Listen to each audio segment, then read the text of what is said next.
work, but thanks to the IT person, we're back in business. It's a camera issue. Okay, a bit better. All right, so I just need to activate a bunch of things, Panopto and other things, so just give me 1-2 more minutes and I'll share the slides.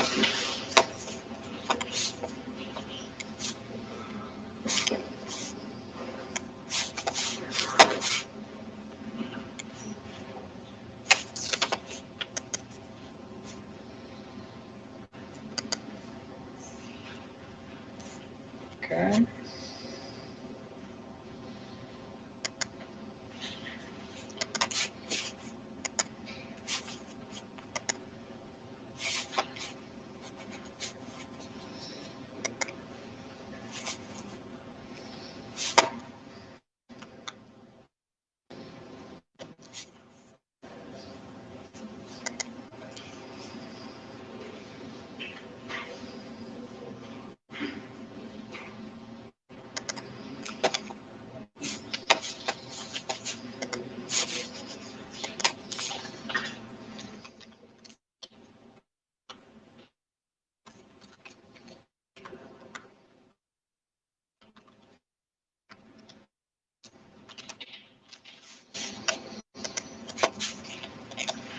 Okay, just 1 more minute.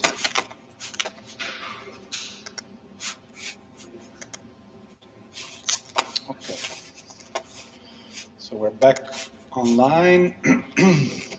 Today, as I said, we will be doing a more interactive bit of in-class learning, but before we start playing, let's start with a bit of frontal lecture material, and then we get to our preferred, more interactive stuff. Okay, where is it?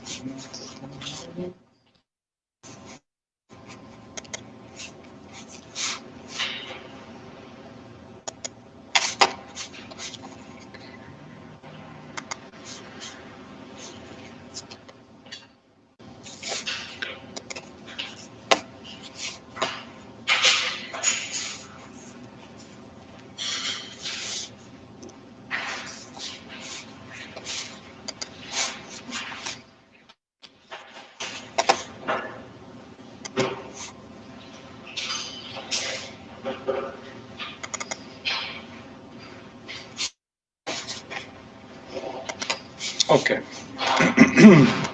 Finally, just need to share the screen.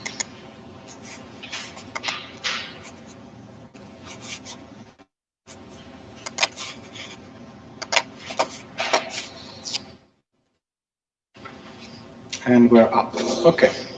So we will see a lot of experiments and games that have been played in the literature, and we will proceed hands in hands with also more interactive in-class games. So the ambition of this part of the lecture is to provide you with some further theoretical tools and predictions that we will either test in the lab, in the class, or by looking at the results of experiments.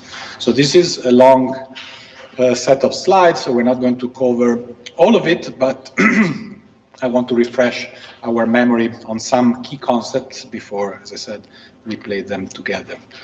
So there's some readings that are behind the games that I will be presenting in these slides. I think I put them in the folder, but for what concerns today, you don't need to have done any prior readings. But let me start a bit from a related literature that comes more from the natural sciences, and it has to do with social ecological systems and complexity studies. We will see why that is relevant for issues such as climate change. So what is a complex system? It is the system that has a number of attributes that cannot be observed in more simpler linear systems. And these features that set them apart, complex systems from less complex and more linear ones, are first and foremost nonlinearity. The fact that we may have some trajectory that, due to historical accidents, has led us towards one equilibrium, and there's uncertainty about whether that trajectory can be replicated, even should we encounter similar circumstances. So nonlinearity is very much correlated with uncertainty, path dependency, the fact that we have multiple basins of attraction. We have already come across this idea that there may be multiple stable equilibrium, and we may be stuck in a local equilibrium, but it may be much preferable to end up on a other equilibrium. It's just that history or the series of concurring factors has brought us there. Importantly, also for social systems, complex systems display threshold behavior, right, which is intimately related to the concept of nonlinearity. Above a certain threshold, whether it is a level of nutrients in a lake or social behavior in terms of, say, adoption of a green technology, there's some nonlinearity, some inflection point above a certain threshold. Correlated to these characteristics, there's the one of emergence, of sudden emergence of a behavior, also known as surprise element. So again, given the nonlinearity and the uncertainty, the tipping point may be closer than we had anticipated. So an extra additional level of nutrients, for instance, in the lake example, might be sufficient to tip the system and have a disproportionate effect on the entire outcome. Important here is also to focus on the concept of scale, right? The fact that subsystems with distinct emergent properties are hierarchically nested in larger subsystems. For instance, a watershed ecosystem may have subsystems that are nested one into the other. It will become more clear, I think, once we look at some examples of complex systems, what the element of scale is. And importantly, self-organization. The fact that due to feedback mechanisms, there are phases of critical transition where the society, again, it could be a school of fish or a population of fish or a society of humans, gets reorganized at that point of critical instability. So those are complex systems, and then you can further define complex adaptive systems as a heterogeneous collection of individual units or agents, need not be humans, that interact locally and evolve based on the outcome of such interactions. So our societies are an example of complex adaptive systems with high nonlinearities and high level of interdependence among the behavior of the different parts. Related to this, we have the important concept of ecological regime shifts, which are large, sudden changes or shifts in ecosystems. They entail changes in the internal dynamics and feedbacks, which we have already encountered, of an ecosystem that often prevent it from returning to a previous regime. Right? So that's very much this idea that there are potentially multiple equilibria, and a little perturbation around what appeared to be a stable equilibrium can destabilize it, so that due to feedback and self-reinforcing mechanisms that get activated, you quickly tip away from that previously stable equilibrium towards a new, potentially stable alternative.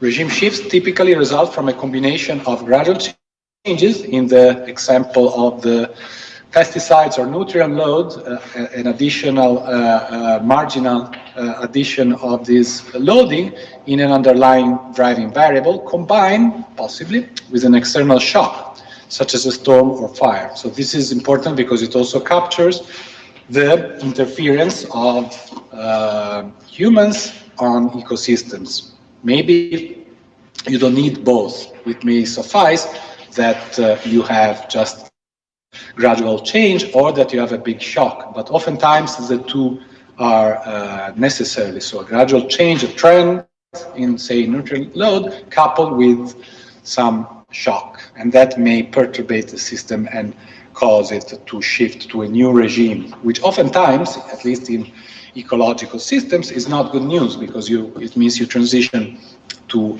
one of greater environmental degradation or less biophysical capacity or less biodiversity, for instance. Social ecological systems can be viewed as a set of critical resources, natural, socioeconomic, and cultural, whose flow and use is regulated by a combination of ecological and social systems. Now, that makes them interesting from a point of view of scientific research, but also more complex. The reason being that you can imagine that to model an ecological system on its own, abstracting away from social activity, is already complex, and it may require many, say, differential equations governing the dynamics of the system, say the fish reproduction and their interaction with the environment, absent human interference.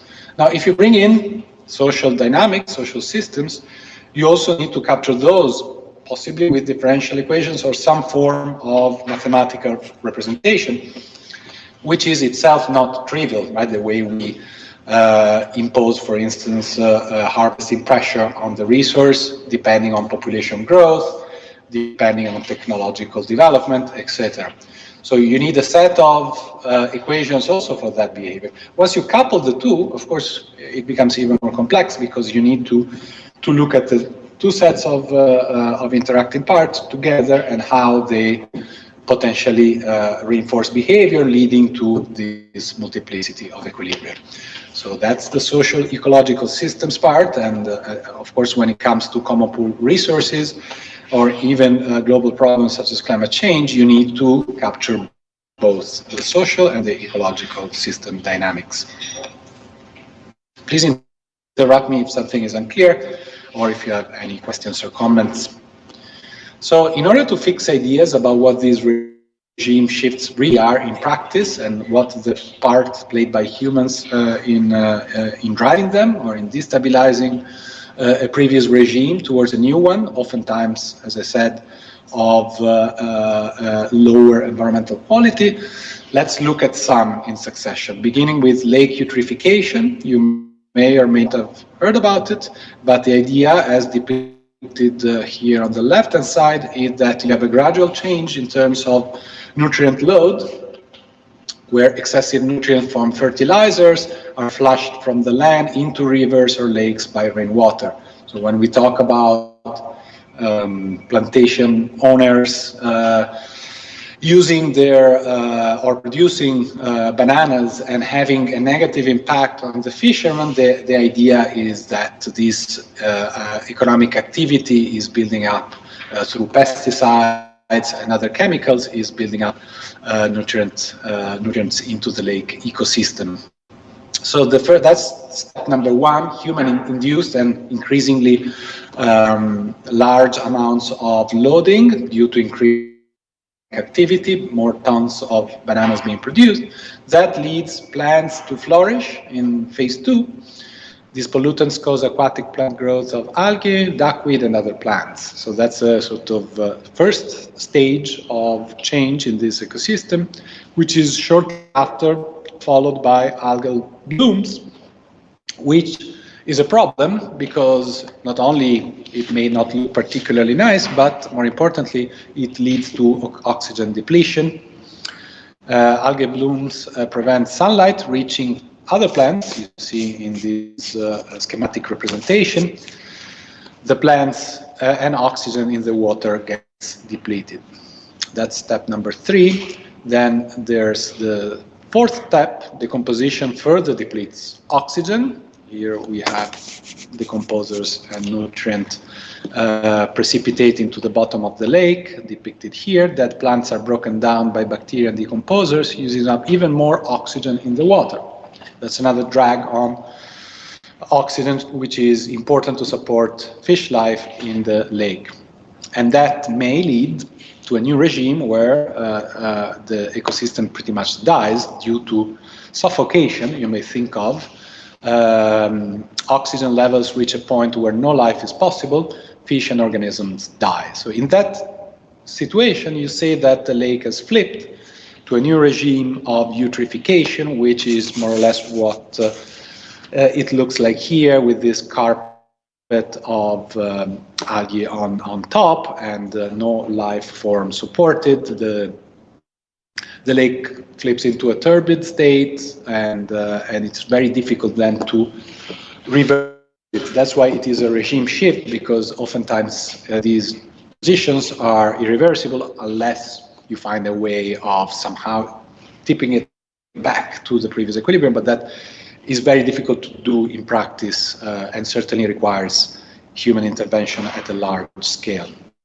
While all of this, as I mentioned, is gradual, right? It's not overnight, and the problem is that the tipping point is very sudden, and so you may not, if you're not monitoring the condition of the lake, you may not even realize that you're approaching that threshold. So that's the first example. I think I've described it enough, but the bottom line is, beyond a certain threshold of phosphorus accumulation, the recycling mechanism is activated, which can keep the system locked in a eutrophic state without activity and any form of life, except for minor ones on the surface. Any questions? Yep. Sorry, what do you mean by recycling mechanism? Like a feedback? Feedback, yes, that's another way to say it. Yeah, thank you. I should have defined it. So recycling meaning feedback mechanisms that are self-reinforcing. Any other comments, questions? Teams, people? Okay, so one that you're probably more familiar with is fishery collapse. I've already mentioned Elinor Ostrom, a Nobel Prize in economics. She was a political scientist that devoted much of her research life to witnessing and assessing in the field, also with experiments, both in the lab and in the field, whether people, collectives, societies, small groups especially, can get together and overcome these problems, such as the tragedy of the commons, in situation of shared resources such as fishery. She documented many successful attempts, but also many unsuccessful attempts that led to what we see here, an overfishing, eventually leading to reproduction not being enough among the fish population to sustain the fishery. So we will play a stylized game that I introduced last time to look at these dynamics. So hopefully we can avoid the worst. So the idea is that high recruitment, when the stock is already at a low level of abundance, may be the indication of the onset, sort of an early warning of a regime shift. Trophic level declines in food webs implies the shift from ecosystems dominated by high number of predatory fish to a regime dominated by lower trophic groups, for instance, jellyfish. So you still have some life in this case, but you have a sudden transition to a different species, in this case, jellyfish. Another type of regime shift induced by human activity is that of bushland encroachment, which occurs when savanna landscape formerly under wild herbivores or nomadic pastoralism are converted to cattle ranch. Again, the situation is similar in that we have an irreversible increase or decrease in something. Here it is the shrub cover that basically replaces the forest cover that was previously the previous equilibrium, and that, as I said, may be largely induced or triggered by deforestation and human activity. This maybe you're not so familiar with, or you may not have come across. These beautiful rice terraces in Bali are a nice example because they show both a system that of social norms, effectively, that has developed in communities over centuries that mix both a productive activity, agriculture, and religious activity, water temples, and that led to a quite sustainable way of practicing agriculture for a long period of time. So this kind of subsistence farming for rice in southern Bali, as I said, is based on this both religious and water irrigation institutional arrangement, which is effectively a way to coordinate use among different groups and also contain the use of or the spread of pests without using fertilizers for the greatest part. It is important also because, as you see, there's a steep gradient in these hills, so the water flows, from high up to lower altitude areas, and so without some kind of coordination, there's a risk that the water is appropriated by the people upstream, typical situation of externality. But again, the communities found effective ways to come to an agreement about how to share it, and also mixing this with the religious temple aspects.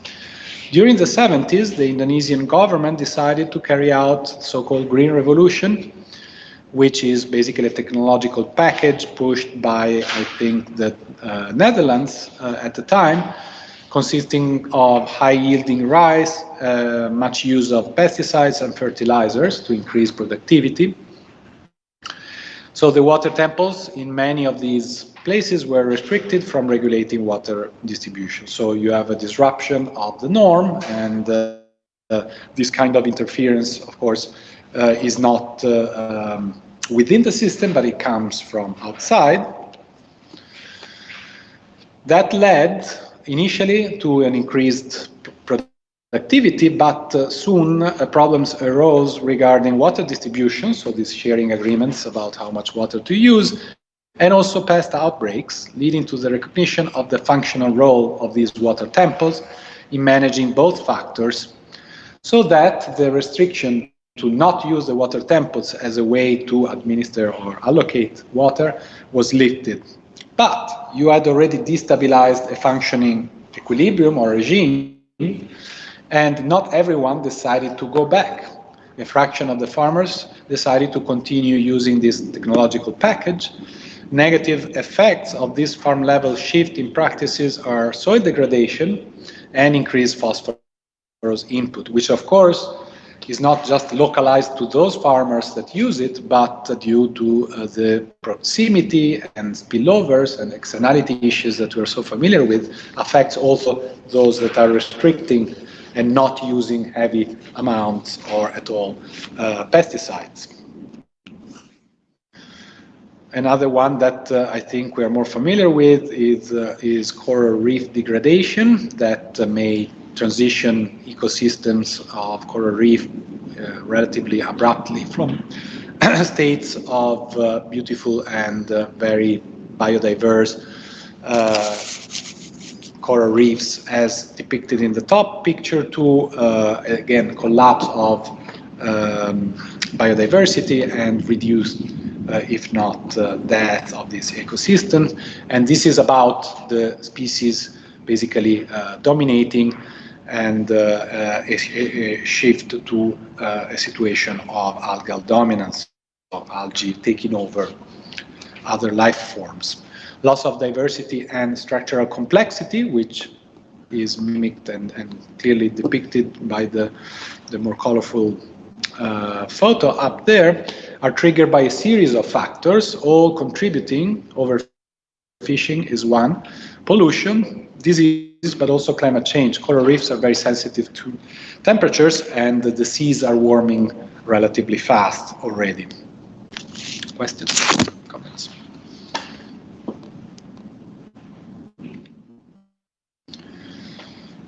And here we have pictures that are related to the phenomenon of soil salinization. So dissolved salts in water tables rise to the soil surface and accumulate as water evaporates. This is again relating to many Human-induced activities, including climate change, since climate change in many parts of the world leads to increased evapotranspiration, which itself contributes to this phenomenon. Often, the rise in the water table is due to the replacement of trees with shallower vegetation, such as grasses. So, again, human-induced regime shift. Here there's no picture of polar bears, but you have seen these kind of ideas related to Arctic warming. Again, you can find these and other examples of regime shifts, for instance, at www.regimeshifts.org, which is maintained by the Stockholm Resilience Center, and they have a collection of cases of regime shifts, including Arctic warming, which is the widespread thinning at rates exceeding those expected, occurred due to recent summers as the atmospheric temperatures are rising. You remember what we saw at the beginning about feedbacks? This is also a good reminder of these recycling behaviors or feedback effects that pose further threats. In this case, climate change leads to higher temperatures, which increases the air temperatures near the ice surface, further causing Arctic ice and snow thinning.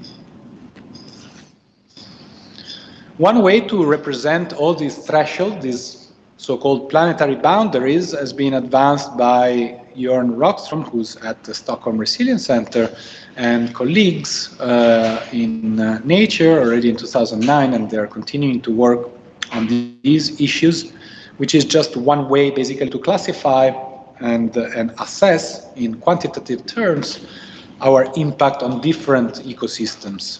And according to their surveyed scientific evidence, those thresholds for safety, safe behavior, without overstepping these planetary boundaries, what they call also safe operating space, are here depicted in green.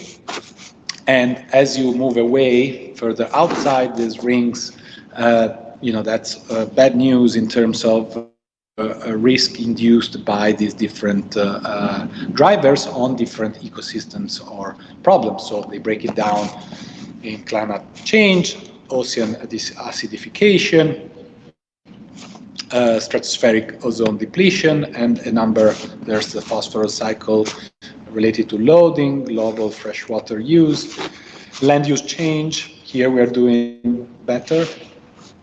Biodiversity loss. That's the elephant in the room. We always talk about climate change, but another important and related aspect is that of the loss of biodiversity. Incidentally, just in the last year, there's been an important publication which aims to be the equivalent of the Stern Review from 2006 about climate change that was mandated by the UK government. Here, again, the UK government asked someone, not Nicola Stern, but this time Partha Dasgupta, to do a comprehensive assessment of the state of the art and state of knowledge about biodiversity loss. So you can find it. It's freely available. It's a long publication, but it is an important milestone that hopefully will generate the level of interest that the Stern Review caused, first in the UK and worldwide afterwards. Incidentally, a bit of not self-promotion, but something that we as the Department of Economics in Bologna and Rimini are involved with. We're organizing a conference this summer here in Rimini. So if you will be here at the end of June, beginning of July, I think it's from the 28th of June to July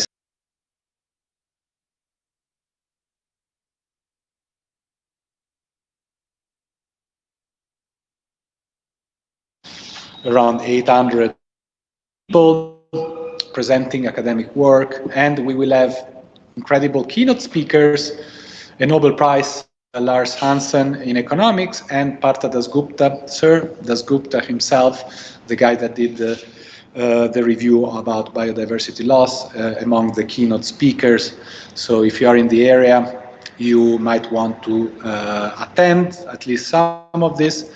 Also, if you're not in the area, because you're not in Italy, for instance, some of the events we plan on screening, also streaming via Zoom licenses. So I'll show you the website maybe after the break.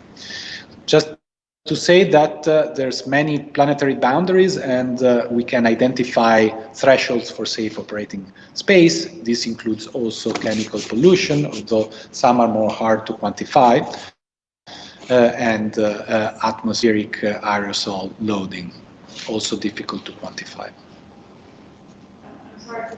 Yep. Thank you guys very much what this graph is about, even because sometimes I cannot listen very well, so I'm not understanding the meaning of the red zone and the green one.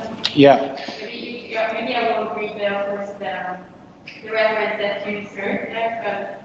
Yeah, no, I take your point. I think it's hard to, first of all, this is a qualitative exercise here, although they have done a quantitative exercise in the paper. But this is just to visualize these different problems, such as climate change, which is here. And according to the authors, if we are in this area, you are still within a safe operating space, which is basically compatible in case of climate change with being below 2 degrees Celsius. Above, it means you are increasingly risking, you're taking on more and more risk.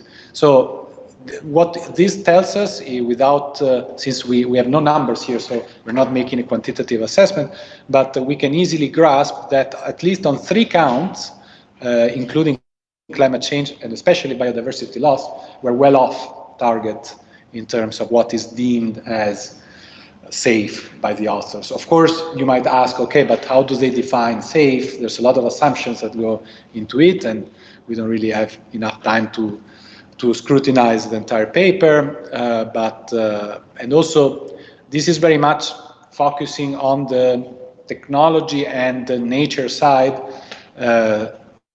taking for granted human activity in a rather static framework. A more interesting exercise might be to do predictions given assumptions about population change and technological change. So I'm not saying that this is, the only way to depict the topic, but I think the message I wanted to convey is that this is also very much based on this idea of thresholds, and threshold for, in this case, safe operating space versus risky behavior, and we're not doing so well on many of these accounts. Thank you. Other comments, questions? Yeah. Are they all connected, the different areas? Because I think that maybe there would be some positive feedbacks too. Because, for example, if you think about particle pollution, of course, this has implications for the climate crisis. So it's a bit redundant in some way. Okay, yeah, certainly. But okay, yeah. I take your point. One of the greatest implications of environmental economics and so on. Yeah. No, it was a very influential paper. I have some personal objections to this kind of work, but it's more than in economics, in the sciences, it was very much, because people like to see this visualization. But yeah, there's some overlap. But take climate change and biodiversity loss. Of course, the two are not separate, and certainly the cause is us. And there's some feedbacks between the two. Probably climate change is contributing already to decreasing biodiversity. If you take, for instance, coral reefs, as we have seen before, coral suffers from increased temperatures in the water. So we are, climate change is inducing part of that biodiversity loss. Here, we abstract from that and we separate the two problems, and it's still informative to see that we are relatively doing worse in biodiversity than in climate change. But yeah, things are not so easily separated. And again, climate change and ocean acidification, of course, they also correlate. Okay. Any other remarks? This schematic representation also tries to look at some of these feedback mechanisms, including how increased temperatures might affect evapotranspiration and might lead to decreased or increased, depending on which part of the world you're in, rainfall, and also it looks at how solar radiation management, which I don't know if you have come across, may somehow tackle some of the problems of global warming. By solar radiation management, we mean one of many possible ways to geoengineer the climate, specifically to project into the atmosphere particles that partly reflect the sun rays and reflect it back towards the sun. So this is very much an imitation of what happens naturally when a volcano erupts. You have all these particles being pumped into the atmosphere, and they have a big effect. For instance, Mount Pinatubo in the Philippines, and more recently, I think in the around 2010, if I'm not mistaken, we had that Icelandic volcano. It's very difficult to pronounce the name, but it had a global temporary, but for a few or about 6 months, global temperatures came down, and well, so there was also disruption in air travel because of these particles. So here we just to grasp, what a complex adaptive system the Earth and the atmosphere are. If you try to interfere, for instance, via solar radiation management by reducing average temperature level, which can be done. It's costly, but not that costly. So it could be in principle done at scale. You'd continue to need to send these missiles to pump more of these particles into the atmosphere. Otherwise, the effect vanishes after the particles fall down. So it would be a bit like having a volcano constantly erupting huge amounts for indefinite amount of time. And you can grasp all the implications that this has, both strategically from a decreased incentive to mitigate in a way, but also just in terms of the effect on our ecosystem, including change in precipitations and decreased solar irradiance. So this is again to show how complex these systems are, and changing one part may have unintended consequences that actually may cause more damage than the trouble we were trying to fix in the first place. So here's a quote by some prominent economists and scientists, including Dasgupta. If the core problems of the environment are in great measure ecological, their causes are largely anthropogenic. This means that appropriate solutions need to involve partnerships. So it's also a call for interdisciplinary work, and the kind of studies that you are doing here are crucial to forming the next generation of managers, of scientists, of teachers that need to grasp, not perhaps in detail in all their complexities, but need to grasp these non-linearities and overlap among different moving parts of the same machinery. Now, focusing on climate change cooperation more specifically, if you look at this picture, which tells us how many people signed up to the Kyoto Protocol, the predecessor to the Paris Agreement, it looks a rather rosy or green, in this case, picture, because most countries did sign up to the Kyoto Protocol. Although with big excluded, there were countries such as Canada and in general North America, the US and Canada, that either didn't sign up or initially signed up and then backed off from the Kyoto Protocol. Other countries were basically left off the hook. But if you look more closely, well, you cannot know unless you know, because I haven't put up the legend for it, but only the dark, no, actually I put it up. Only the dark green countries are those that were tied to emission reductions that were stringent and below the baseline. The other parties, the large majority, non-Annex 1 countries, in the language of the UNFCCC at this Conference of the Parties, even if they signed up to it, they were part of the process, but they were not tied to binding targets under the Kyoto Protocol, the idea being that we should start from more advanced economies before asking developing countries to also reduce emissions. So in the end, it's down to mostly Europe and some exceptions, but in terms of binding agreements, it's not such a widespread cooperation effort as you would have initially thought.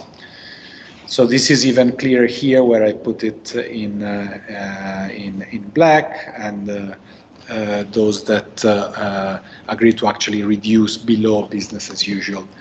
Again, with the caveat that we had Northern American countries backtracking from the commitments. Now, we have had now more than 25 instead Conference of the Parties, and again, a sort of cynical view on this is that despite of all the meetings that happen yearly just for the Conference of the Parties, the concentrations in terms of gigatons of CO2 that have accumulated in the atmosphere have kept rising at a rather steady pace, and we are adding about 2 parts per million each year. So it's a big stock, and we're adding to the stock. Remember, the goal is to decarbonize ideally as early as 2050, but certainly by the end of the century if we want to stay within 2 degrees Celsius warming. So concentrations are on the rise, and this is probably a good time to make a quick break. Let's come back in 15 minutes at 1:40, because otherwise I will be getting into the game theory part, and I think it's best if we do the experiments in class first. So I'll see you, unless you have questions, I will see you at 1:40.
All right, let me know if you can hear better here with the microphone for those that are in the Rimini classroom.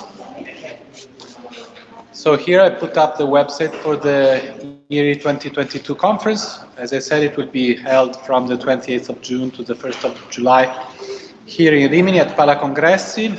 You see the speakers, the keynote speakers are Partha Dasgupta from Cambridge University, Lars Peter Hansen from University of Chicago, Professor Catherine Klein from Cornell University, and also there will be a speech by the Minister of Economy and Finance, Daniele Franco, here from the Italian government. So it's a nice lineup, and there's going to be a lot of presentations.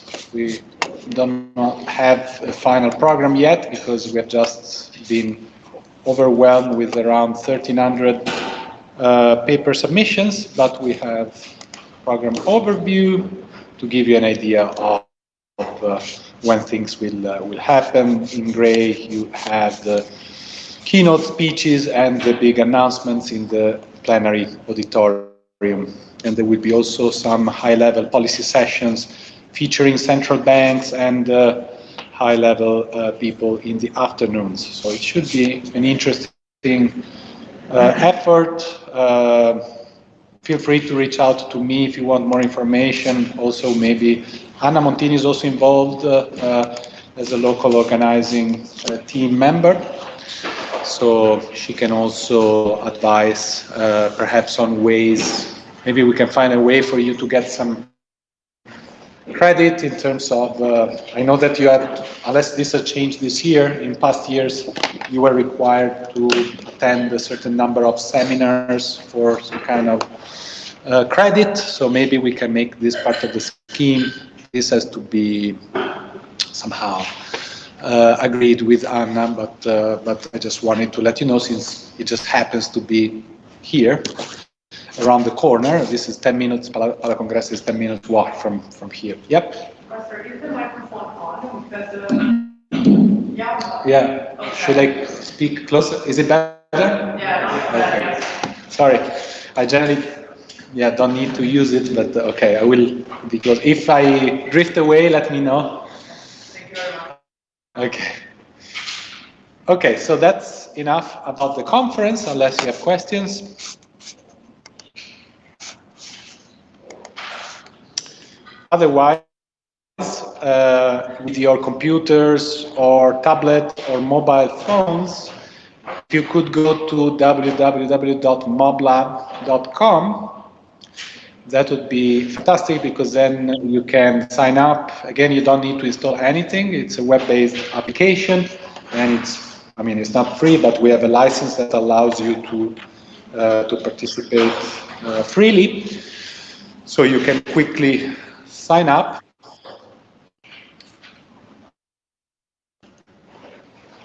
Once you do that, you will be asked to put your email address and verify by clicking on the link that will be sent to your email address. And finally, once you have done those couple of things, you will be in a position to add this code that I've put it up here. I'm going to paste it for convenience in the chat as well.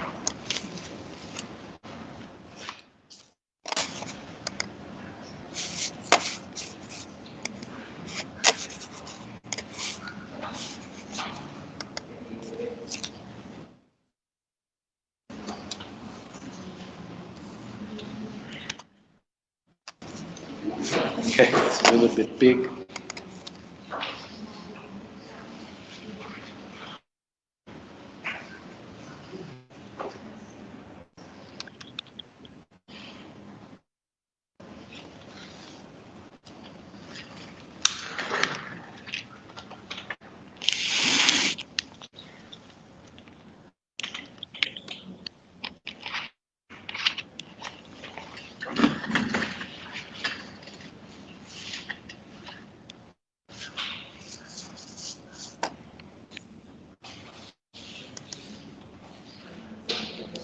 So once you have created that account and you go on the website, you should see the plus button on the left-hand side of the screen with My Classes. If you click on that plus button, then you can enter this code, the class code CB8Y5SX3.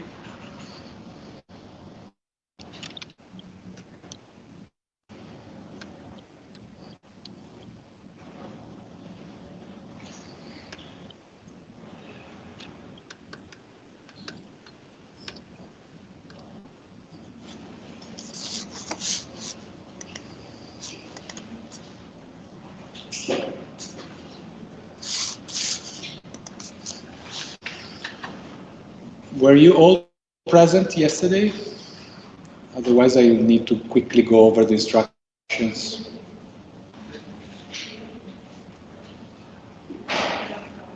Same with people on Teams. Do you need a refresher on the instructions for the game?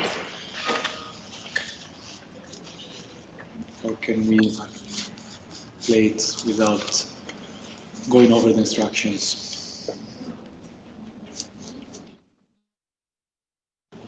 Okay.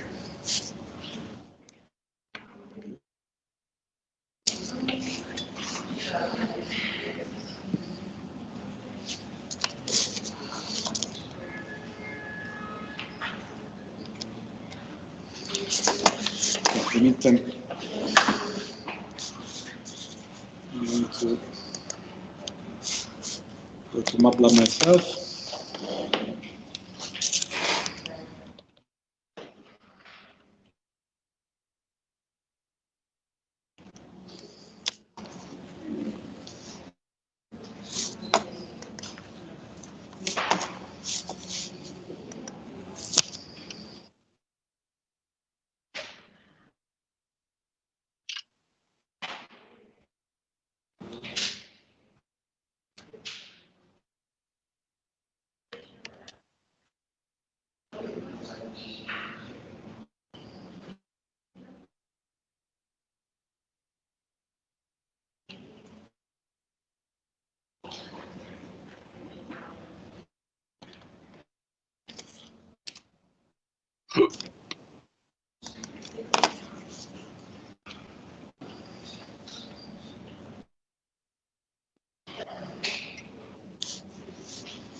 Okay, how about people here? Have you all managed to sign up and log on with your class code? Can you show the Yeah. Yeah.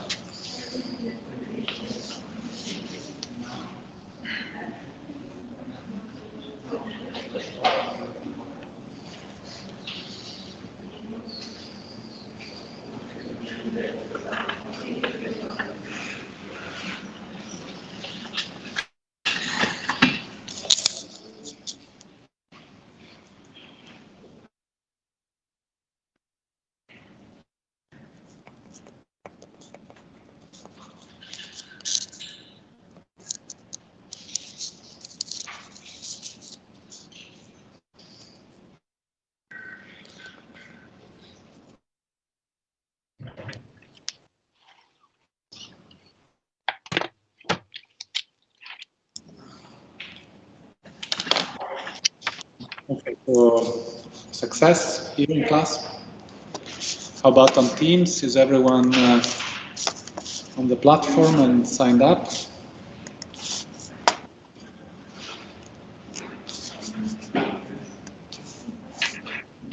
I think there should be more people.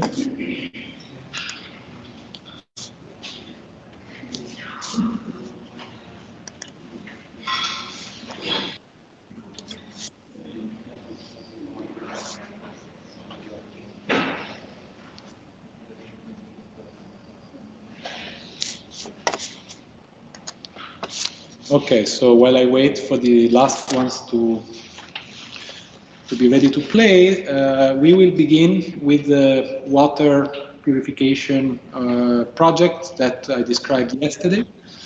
It's going to be played without chat among groups of 4. These groups will be randomly formed by the computer, mixing people here and online, so you don't know who you will be interacting with. Please refrain from speaking to your peers. The idea is that these are anonymous and without chat. We will have a version later where we play also with chat, but it's going to be not face-to-face, also because you don't know who you're matched with. It will be via a chat text box where you can exchange comments and maybe coordinate. But in this first one, there's no conversation at all. There's no conversation in any of these games, but I mean, not even chat. So please do it by yourself without comparing notes. And it's going to be maximum 10 minutes, but it should take less than that, with 10 rounds of play. And a return on the public pot of 50%, as we saw yesterday in the instructions, as well as an endowment of 20 euros, which is virtual, but yeah, pretend that this is real money. Okay. So are we ready to play?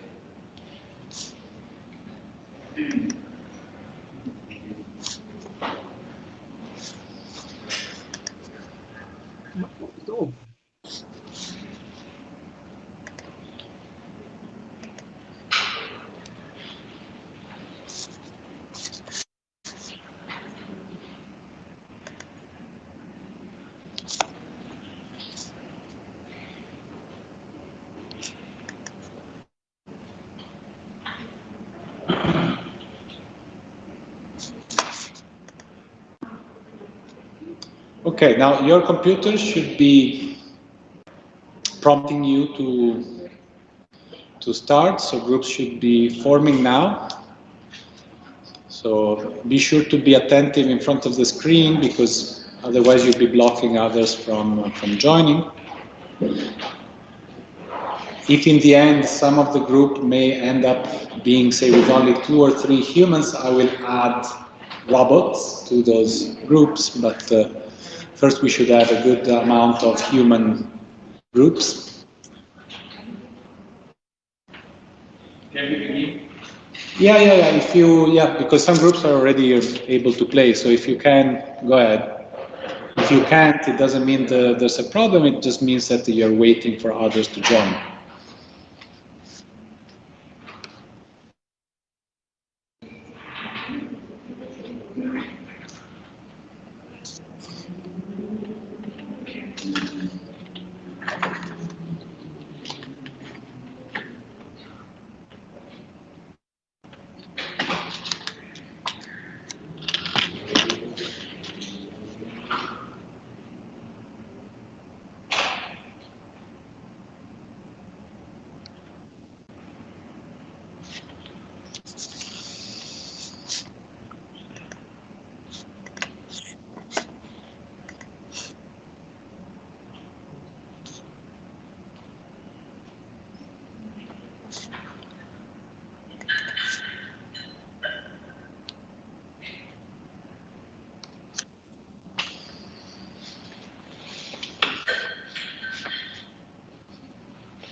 We should have more groups, because it's more than 40 people. There's more than 20, more than 30 here. Between online and offline, we should have 6 people in total.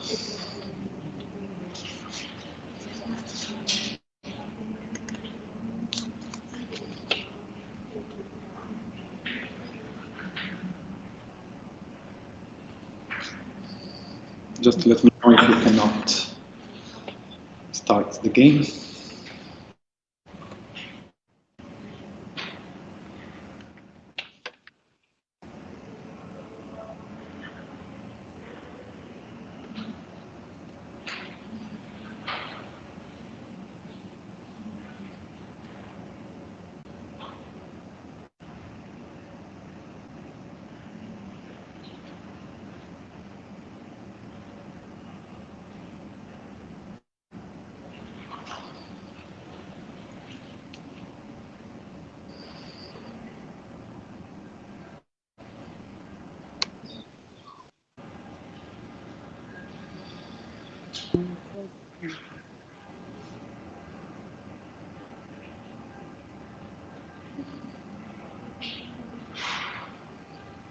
Oops, someone just joined now.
Okay, there are approximately 4 minutes left. Some groups have finished, others are still halfway through. If you are in round 5, you might need to speed up a bit.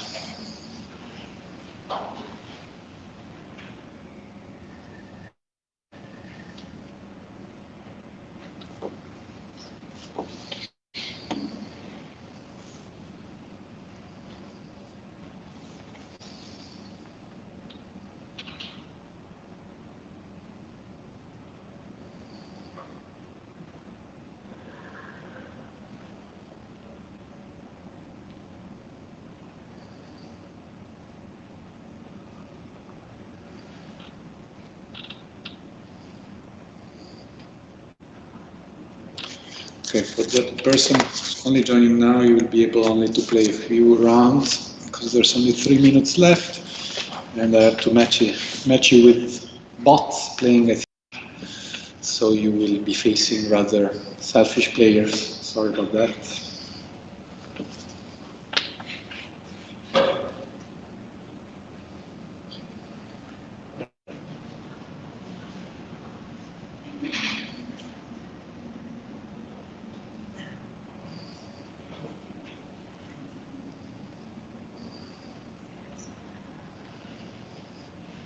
Three minutes left.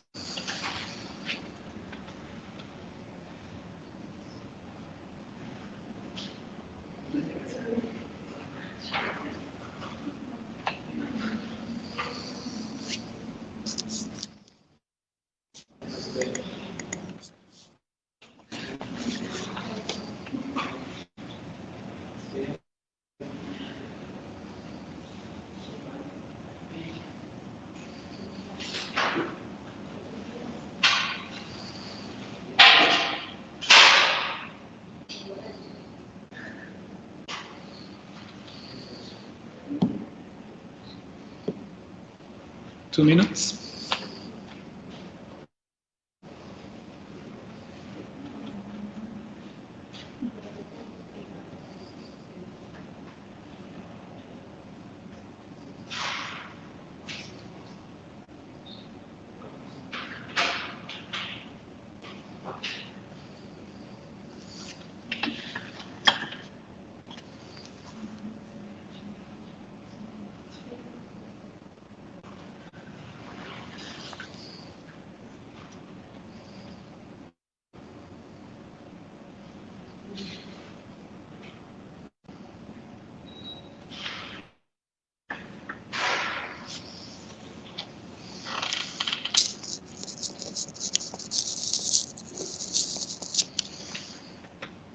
About 1 minute to go. So that group in round 6 need to get going fast, otherwise they will not finish all the rounds.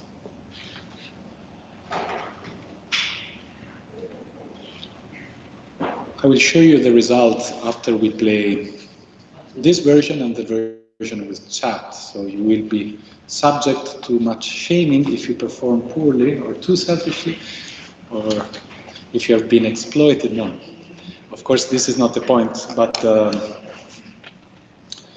if you like, I can also reveal the identity of the groups.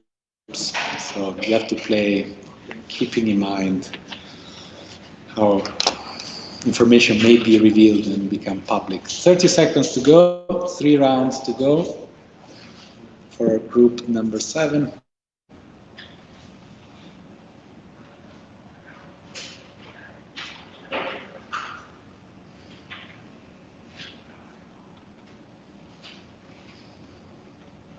Okay, we're pretty much out of time. So before I show you the results, I'd like you to play the same game, identical, with the only difference. Well, first of all, the first difference is that we have had some experience now. The second bit is that I will allow for chat, right? So you will have an icon that allows you to interact with your common group members, with the other 3 members. You don't know their identity, but you can interact with them. So I will, it's the same rules, same number of players, 4, same time. Go, go, go, 10 minutes.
Okay, proceeding very fast this time. Only 2 rounds left for most, if not finished.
Okay, I think everyone has finished. Now, before I forget, somebody asked a question about the presentations, which made me think that maybe there's been some misunderstanding. I expect that you do the organization. It's not enough to self-select into a paper. You have to talk to your peers and see who you're presenting with, right? Unless you have coordinated on the choice. So also I've noticed that, for instance, paper 3, no one picked up. If that was, I don't know, a problem of equilibrium selection, let me know and I can temporarily reopen the poll so that you can add it. Yeah, let's say that you are in paper 1. That means you present paper 1, first of all, and that means you need to coordinate on what you will present with the other 2 presenters, of which you should know the identity. I mean, I thought this was obvious, but I received a question that makes me doubt that. Questions on the presentations before I show you the results? Okay. So let's begin with the version without chat, the one we played first. Here I need to unshare and then reshare.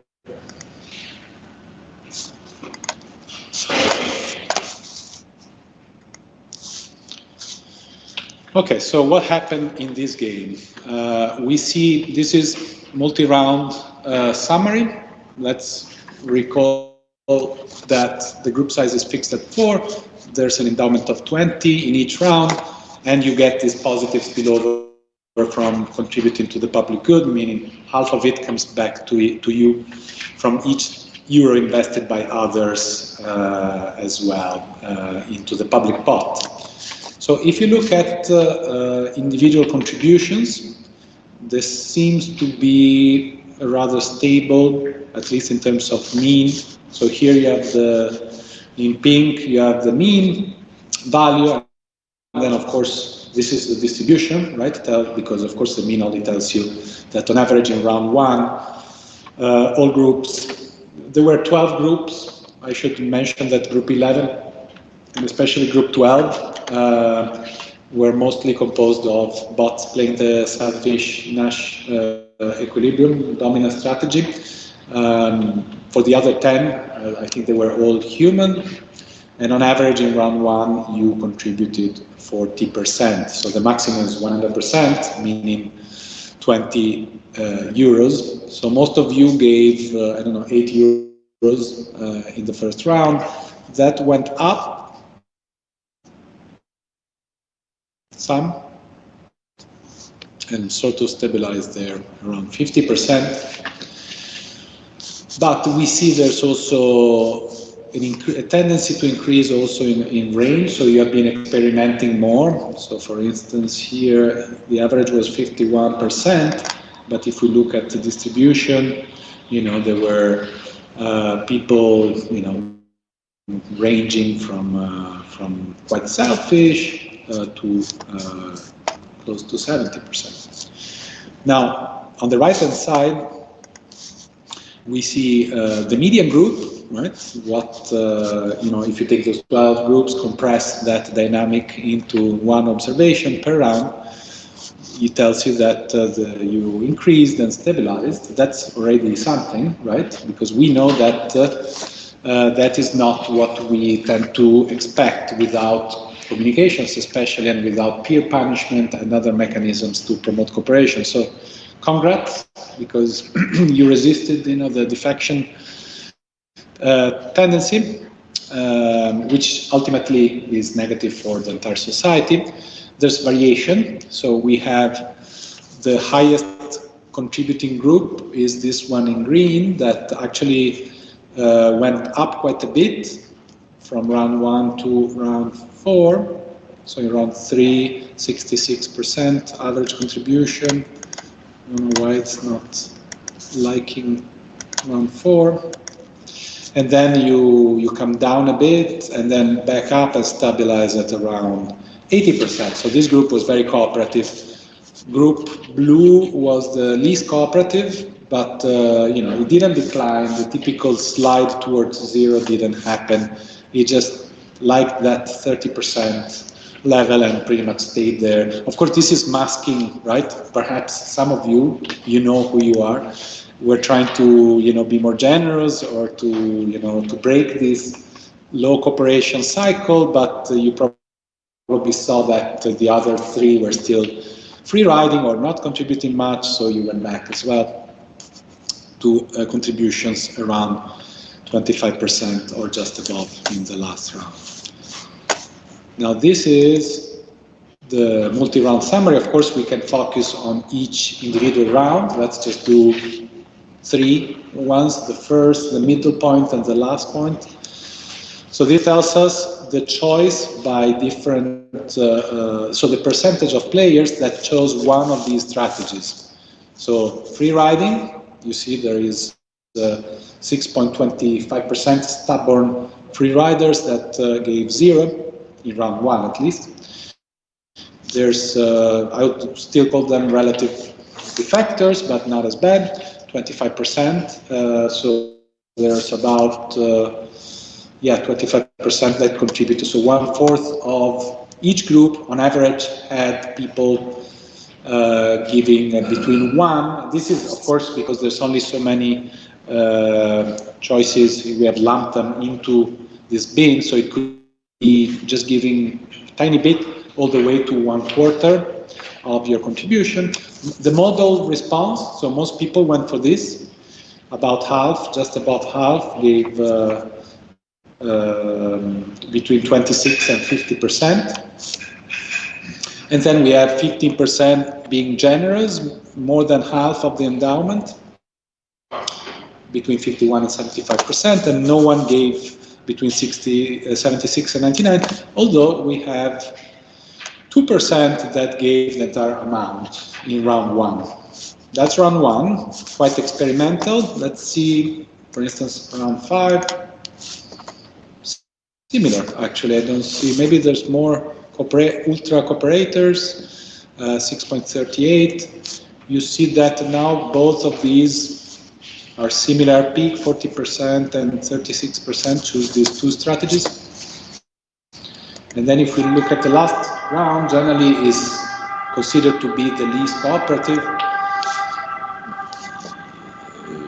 It's not so clear, which is why we don't see that declining trend. You seem to continue to experiment with all the strategies, with these 2 being relatively more common, but not massively common. We could also directly look at the raw data, but this is, I guess, maybe I can send it to you and you can have a look if you're interested. But basically, The equilibrium prediction is Nash, right? So giving 0 on average, which gives an average payoff of 20, right? Because you keep your 20. The efficient one would be giving all, which means giving 100%, which means that if everyone does it, because of that 50% payback, you'd actually make twice as much.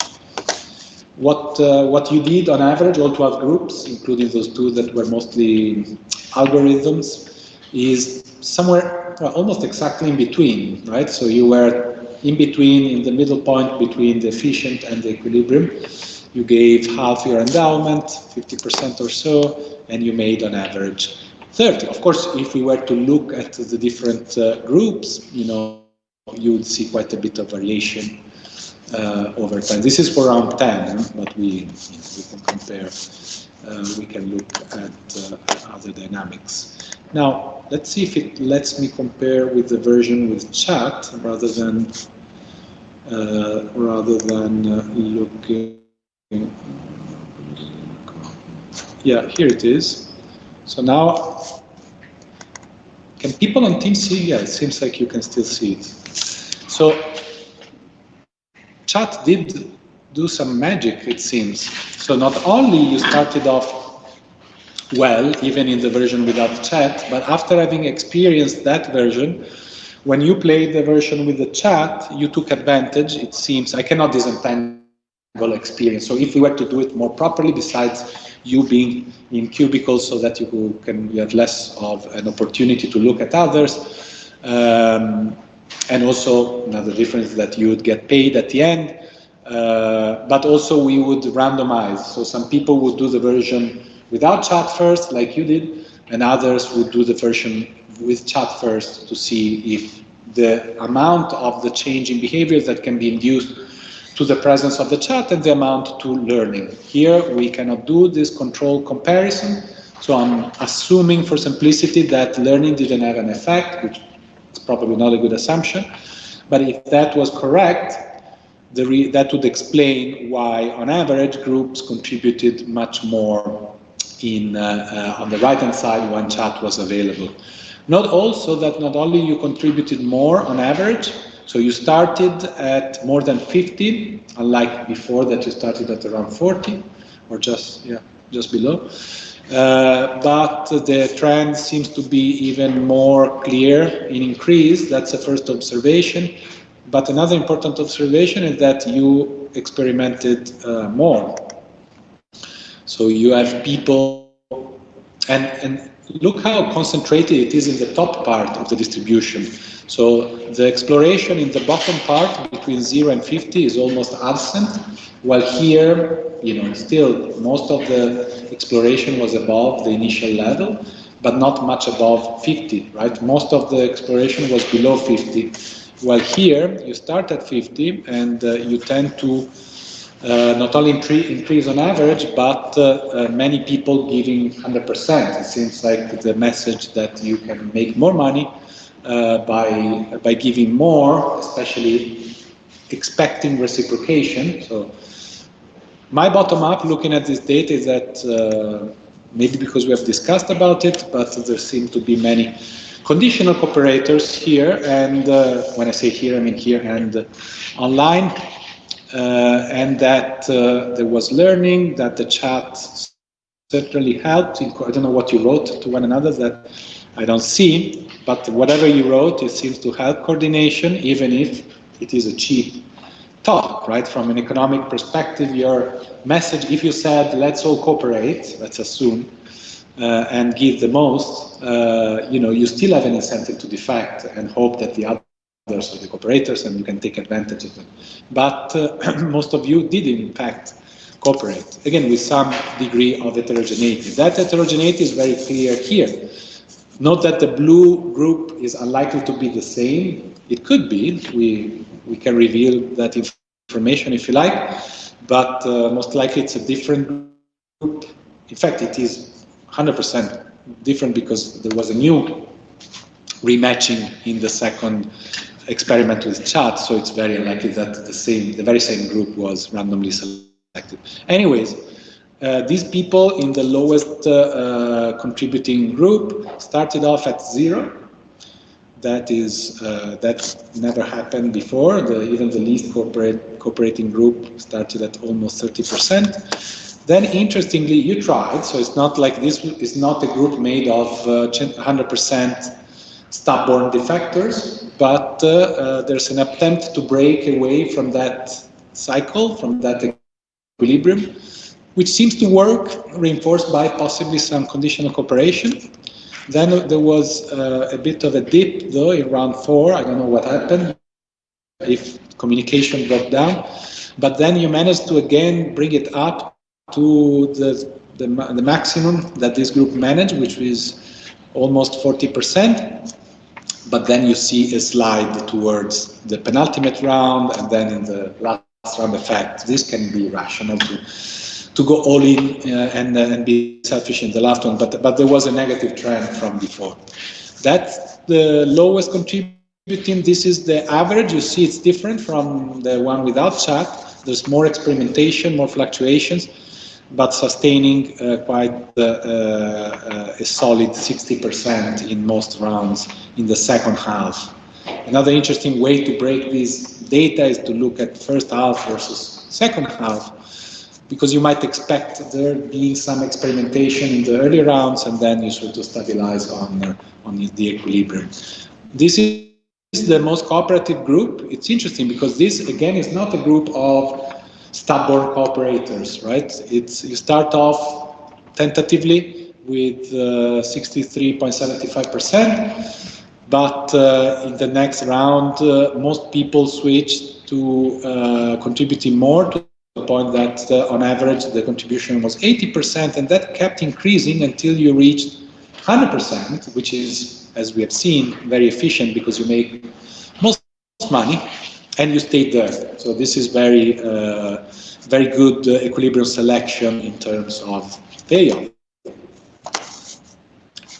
Okay, any questions on behavior and results?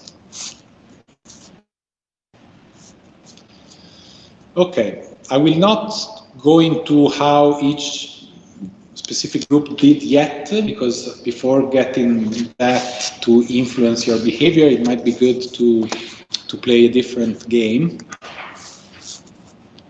So let me close this. So remember, so this was the first game that I showed slide for yesterday, and I also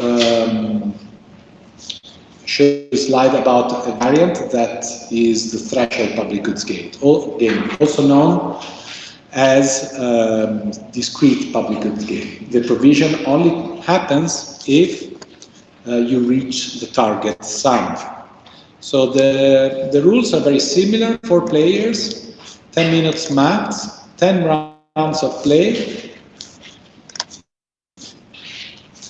You're given an endowment of 20 euros, and now the threshold is fixed at 50%.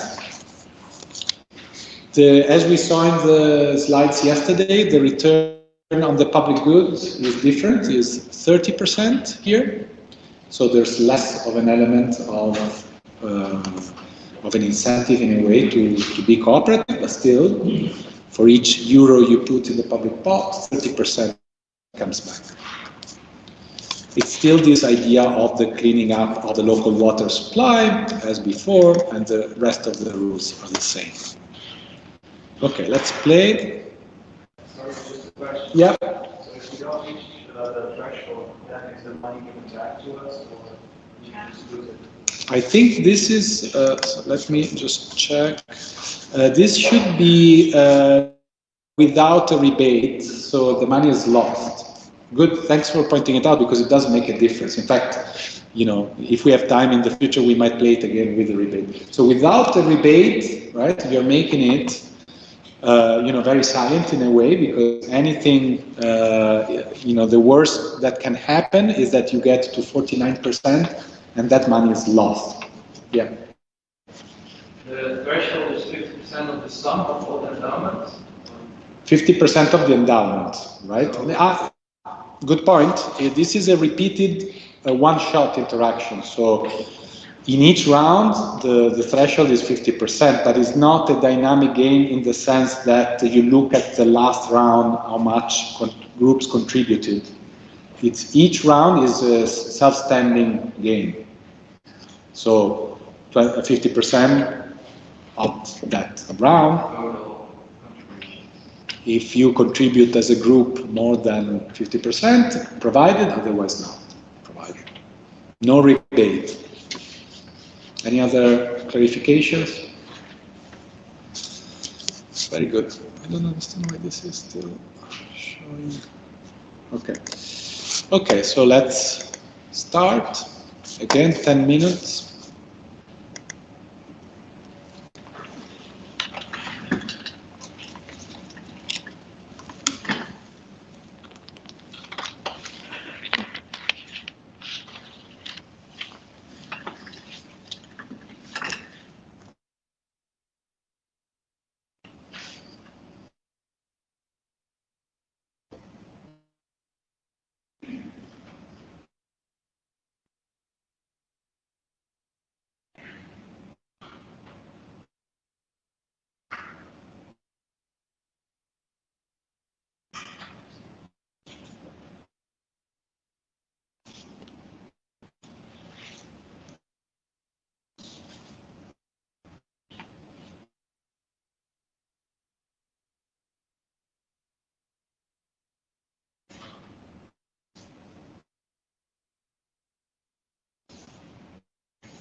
Okay, there are about 5 minutes left. There's one group that is still in round 5.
Okay, just one last group, and we're done.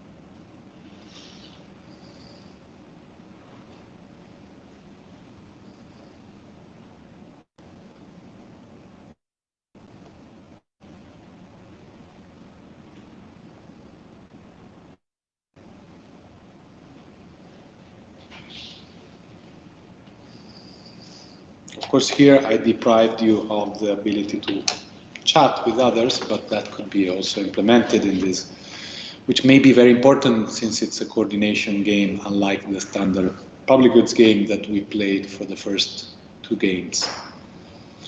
Okay, I think everyone is finished.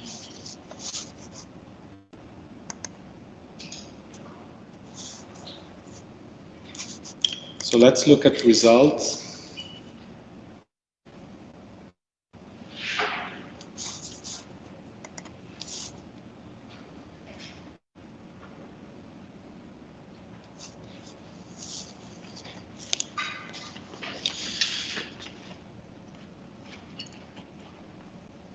Okay, you seem to have done a rather good job at coordinating, just about 50% most of the time, except here.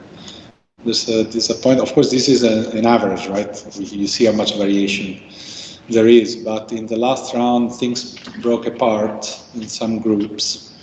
But also here, round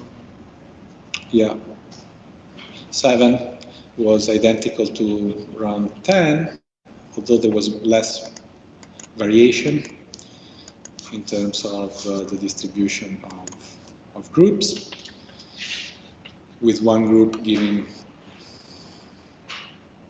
62.50 and they're giving below 50. But you see for the majority of the rounds, the average at least suggests that you did just perfect coordination. We can again break it down by groups, and you see the least cooperative had this almost success in round 4. That is very disappointing. In fact, I think they were so disappointed that the things fell apart. But interestingly, this is not a group of rational, defectors either, right? Because they were still trying, even in the last round of this game, they didn't give 0, although it's quickly approaching 0.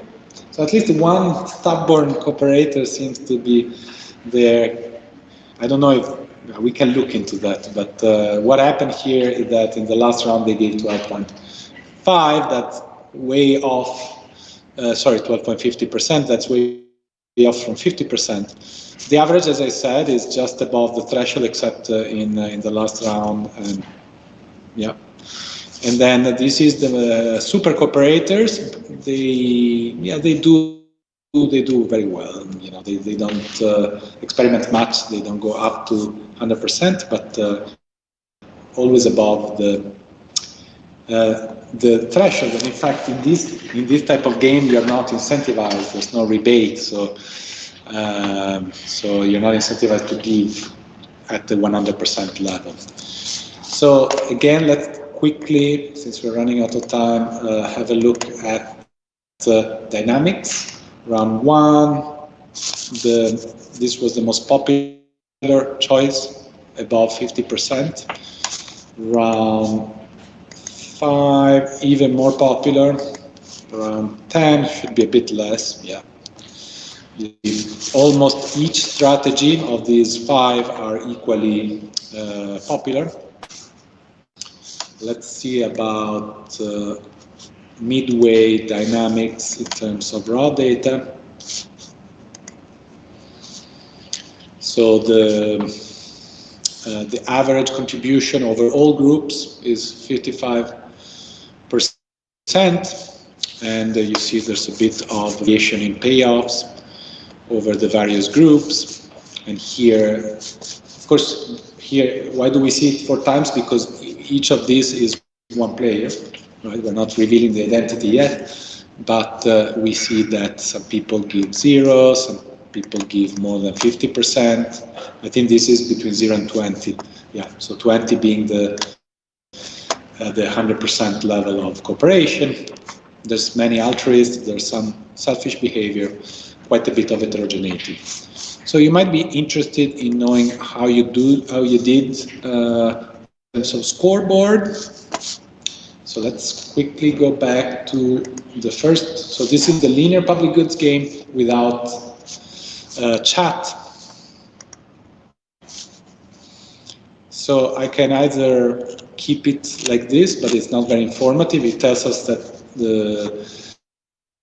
this person only made a payoff of 181 or 1 point, the way the person, the way the algorithm computes payoffs, and the biggest winner here with 40 points, equivalent to a payoff of 395, is this person. If you like, I can reveal who was each, so that we have sort of a top 5. Are you guys okay also online with this identity revealing exercise? Yeah, it's fine. Okay. So, and don't take it. This doesn't mean that Petra was, the worst player. In fact, she probably was overly generous, and so was taken advantage by pre-riders. But she only totaled 181 points.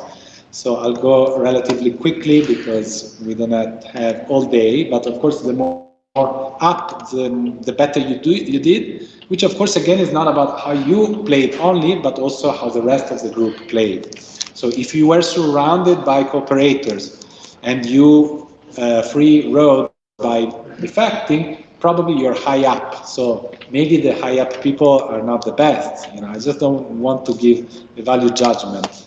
But this is just to compare your performance Also remember, some of the groups maybe at the bottom here were simply unlucky, they joined late, and so I had to match them with bots playing the selfish strategy, so they really had no say. But that's a minority, so most of you can blame themselves and their peers. And of course, this is not revealing, I could also reveal that, but this is not revealing who you were grouped with, right? Because we only see a ranking in terms of payoffs, but this is mixing the various groups. Okay, we're getting close to the high end of the distribution in terms of payoffs. Okay, definitely in the top 4 now. Okay, now with the bronze medal in the linear public goods game, we have Rosita. Silver goes to Job. Good job. And Marco. Well done. Okay, so this is only the first game, right? So, oops, what did I do? Okay, I destroyed. There's some chat activity. All of a sudden they woke up. Probably happiness from Marco. Okay, so we saw the linear public goods game. Let's see, once in the linear public goods game, you introduce the chat. And of course, we rematch. So this is going to be different groups. So again, a new story, but we have at the bottom these guys here earning a very small payoff, probably playing cooperative with a bunch of defectors and failing to instigate the conditional cooperation they were hoping for. So the public good was not provided much in their groups. Let's keep in mind also the previous winners to see if they consistently outperform. We have Job. Job was in silver before. Rosita was bronze or silver? Bronze. And then I'm not seeing gold medalist. So maybe we have a pattern. Okay, so Petra, you see, did very well this time. She came fourth, runner-up for bronze. So in third position, we have Asbjorn Lupo, Maria in silver, and Marcus. Congrats. And now we're going to see what happened in the threshold public goods game, different matching scoreboard, beginning from the lowest payoff people. Here.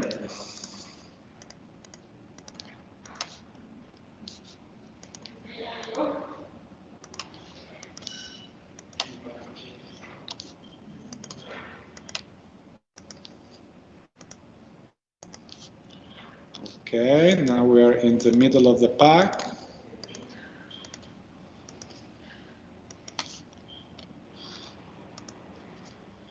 Petra.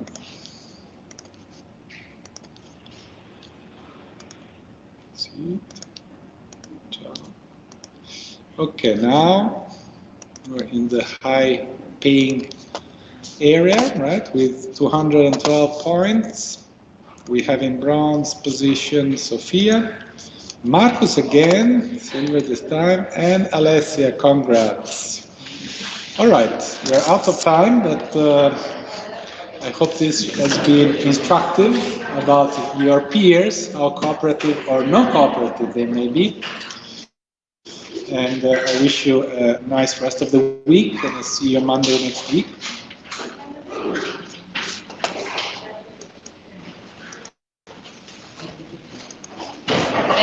Bye. Thank you. Thank you. Bye. Thank you. Bye. Thank you. Bye.